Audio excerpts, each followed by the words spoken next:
C'est quoi l'extraction des acides nucléiques? En fait, l'extraction des acides nucléiques, c'est une procédure très importante qui intervient dans le but de libérer l'ADN ou bien l'ARN.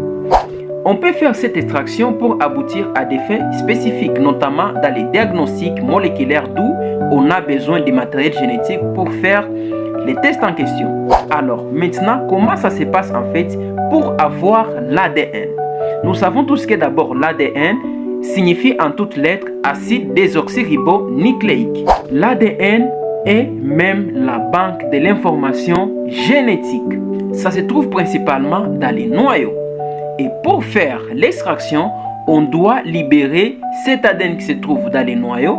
Qu'est-ce qui va se passer? Pour faire une extraction, on doit faire plusieurs étapes et nous avons des réactifs bien spécifiques. Parmi les réactifs, nous aurons besoin notamment des agents chaotropiques qui ont la capacité de détruire la membrane nucléaire et la membrane cellulaire. Nous aurons besoin de la protéinase K, nous aurons besoin des solutions de lavage et nous aurons également besoin des tampons d'élition. Nous allons voir les rôles de chacun des éléments. La première étape de l'extraction, c'est la lyse. Lyse signifie destruction.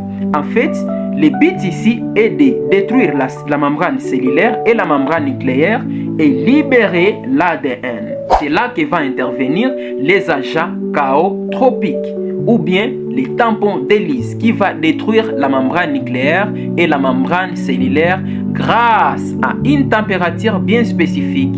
Maintenant que l'ADN est libéré, dans la cellule, nous avons également des enzymes et des protéines qui peuvent détruire l'ADN que vous êtes en train d'extraire. C'est là qu'intervient la protéinase K. En fait, la protéinase K, c'est une enzyme qui va inhiber les autres enzymes et les autres protéines de pouvoir détruire l'ADN que vous êtes en train d'extraire.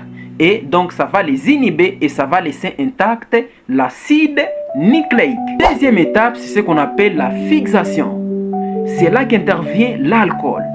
Maintenant que nous venons d'extraire l'ADN ou bien l'ARN dans la cellule, l'ADN est mélangé avec tous les débris qui se trouvent dans la réaction.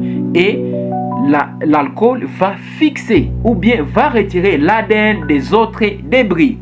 Et ça se fait grâce à ce qu'on appelle la membrane de silice. L'ADN va se fixer sur la membrane de silice et les autres débris seront éliminés. Troisième étape, c'est le lavage. Maintenant que vous avez fixé l'ADN, eh bien, l'ADN n'est pas pur. Il y a encore certains débris qui sont avec l'ADN et il y a aussi de l'alcool. Souvenez-vous, je vous ai dit qu'on fait l'extraction pour faire d'autres manipulations après, notamment la PCR. Et